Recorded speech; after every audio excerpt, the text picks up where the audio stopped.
Transition to, and the Brexit conversation, a big topic of conversation here as well.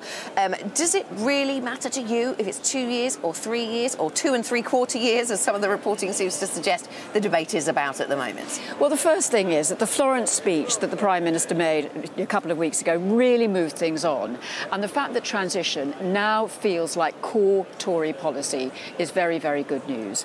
Between 2 and 3 years, we think it should be time limited. The idea of simply postponing the uncertainty in the cliff edge is not what we need in the economy. So the idea of a time limit, the exact religious length of that, I think that is going to depend on how we get to in terms of the shape of the final deal.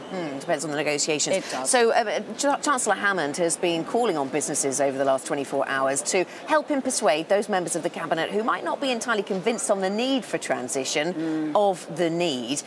What is business prepared to do? What is business prepared to step up and say, OK, we will invest, we will spend this if we get the agreement to the transition? Because that's what Philip Hammond thinks would be effective and helpful. Well, we do think that investment will be unlocked as a result of the transition being pinned down, because what we're seeing in our members is a postponement. It is the pause button is being hit because of the uncertainty. So that kind of clarity around the transition will help. We'll see, I think, more investment going in and jobs being created. But a really important point here, it has to be agreed with the European Union before it is a deal.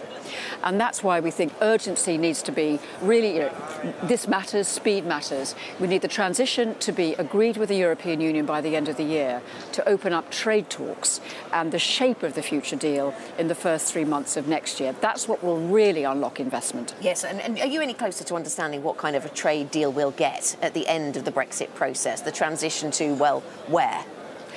Well, this is the big debate. So we know that there is a Norway option off the shelf, and we know there is a Canada a free trade deal off the shelf.